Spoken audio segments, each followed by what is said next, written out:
ఆనాడు అసెంబ్లీ సాక్షిగా ఆనాటి పెద్ద ఆయన చెప్పిండు, మేమేం సత్రం నడుపుతలేము, ఈడ రైతులకు మేము పండించిన పంట కొనాలంటే 7,000 కోట్ల రూపాయల నష్టం వచ్చింది, మేమెందుకు కొంటాం, ఓరేసుకుంటే మీరు ఉరేసుకున్నట్టే ఆనాడు చెప్పిన మాట వాస్తవం కాదా అని నేను మిమ్మల్ని అడుగుతున్నా.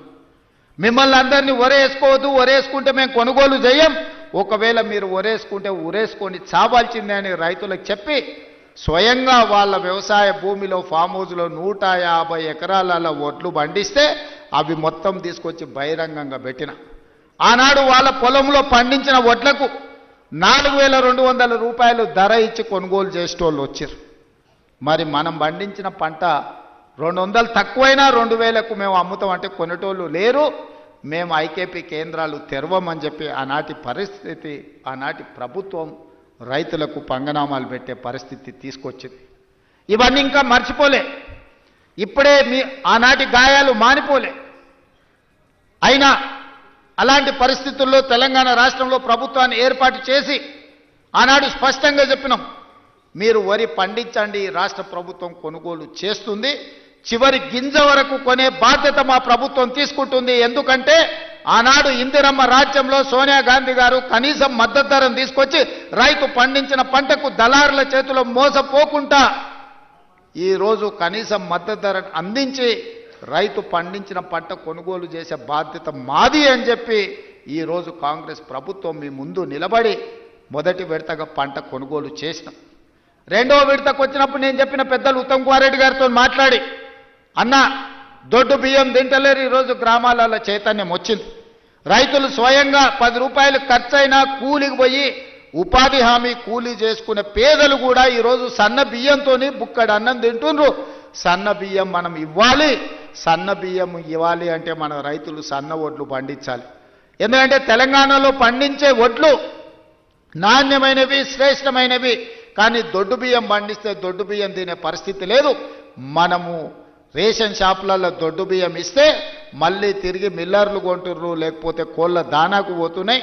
దొడ్డు బియ్యం ఇవ్వద్దు, సన్న బియ్యం ఇవ్వాలి అని నేను చెప్పిన.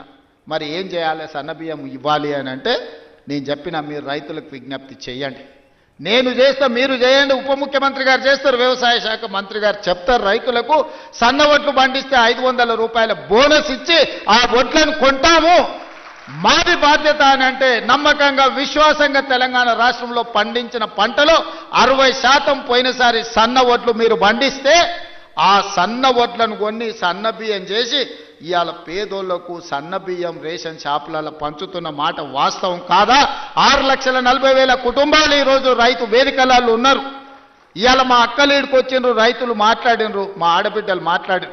ఇవాళ పిల్లలకు రేషన్ షాపుల్లో మా ప్రభుత్వం ఇస్తున్న సన్న బియ్యంతో అన్నం పెడుతున్నారా లేదా ఒకసారి ఆలోచన చెయ్యండి. ఇవాళ మా రైతాంగానికి నేను ధన్యవాదాలు చెప్పదలుచుకున్నా.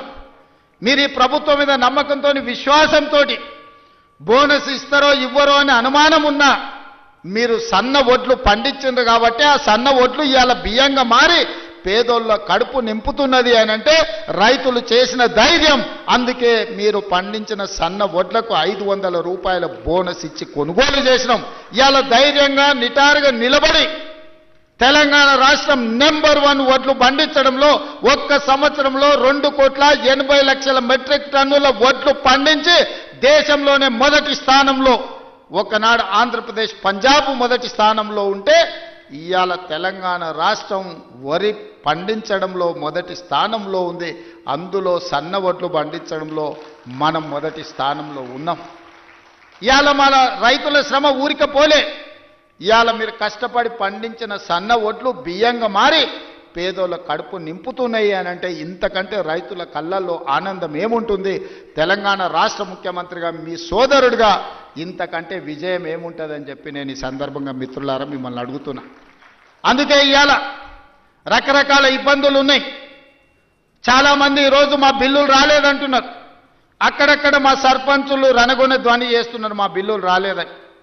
నేను మా సర్పంచ్ మిత్రులను అడుగుతున్నా, అయ్యా నేను వచ్చే నాటికే మీ కాలం అయిపోయింది సర్పంచుల పదవి.